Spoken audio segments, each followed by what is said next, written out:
Hey guys, Yannick here for Yannick's Photo School, and we're back in Photoshop this time again. And I'm going to show you how to do realistic sun rays coming through a window, like you see right here on the screen. I saw an image last week somewhere on Flickr that was just wow, and it had this light coming through the window, and I thought, geez, it would be really cool if I could show people on YPS how to do this. So I fiddled around with it and came up and read a lot and found what I think is a pretty good way of doing realistic sun rays coming through a window. So let's get right to it. So we're going to go from this to this. Now you saw that I unclicked 3 times and clicked back 3 times because of course you would do sun rays coming from all 3 windows on that side. And in this tutorial I'll show you the first one, and then you can just do the same for all 3 after that. Alright, so let's get right to it. Now the first thing we need to do is to create a new layer. So let me bring the layers palette up so you can see this. And all you need to do is go at the bottom here, and it says create new layer. You just click on that, and let me move that back out of the way. And then you select your lasso tool, the polygonal one, and you just go to the top here. Select your top border. Don't go down right away because sunlight doesn't go straight down. Now you want to create a beam of light. And the beam of light has width to it. It's not straight. So you want to go all the way around and come back. And it kind of spreads. You know how light spreads when it comes through a window?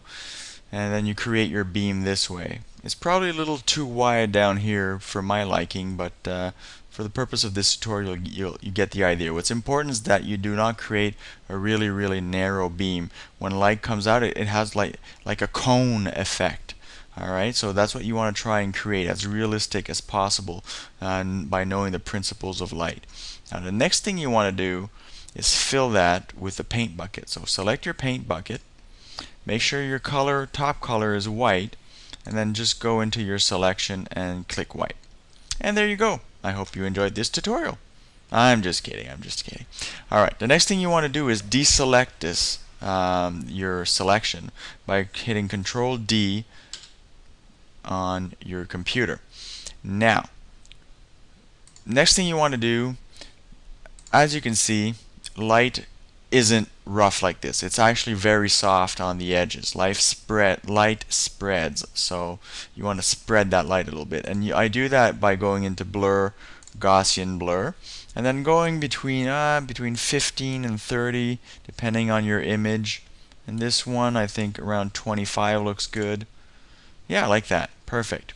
Now, of course, we're getting there, but we're not there yet. Now, light isn't solid. It's not opaque. It's actually translucent. So what we want to do now is bring the opacity of this layer down to our desired liking.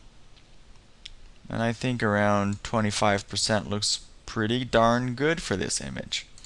Alright, let me move that out of the way. Now, of course, another principle of light is that it doesn't shine equally all the way to the bottom here. It actually fades. The strength of the light fades as it goes down. So we want to fade that a little bit. And we do that, bring the layers palette back up again. And what we're going to do is create a layer mask by clicking on this little icon here. So let me just click on that, and you can see that a mask appears here, and you got to make sure that it's white. Alright? And then the next thing you want to do is get your gradient tool and make sure up here in the tools palette you select black to transparent. And then moving this out of the way a little bit, from the bottom, make sure you get a nice long line too, and try to keep part of that angle you got in there. And there you go. So a little bit lighter here, darker there, because this is closer to the window, and this is a pretty cool effect.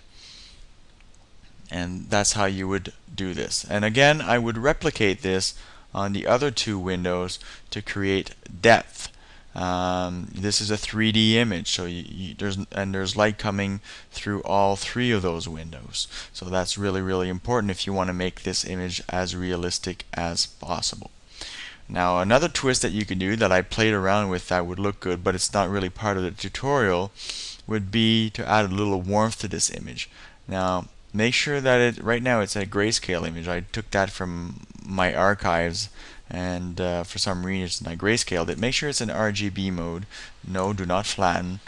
We want to put an adjustment layer in here, so we want to create a color balance adjustment layer. So we'll do that, and then what we want to do, let me bring that adjustment layer palette up here. You want to put some yellow in there and a little bit of red, so I'm putting in a little bit of sepia in there, just like that. And I love it the way it is right now. So there you go. That could be a little bonus. It makes it warm for me. You know how I like warm and cold stuff, even though black and white can be nice. Alright, so let's look at it before and after, and with a little bit of sepia in there. And that's how you would create a sun ray using Photoshop. I hope you enjoyed this tutorial. Yannick Chauvin signing out. See you next time. Bye bye.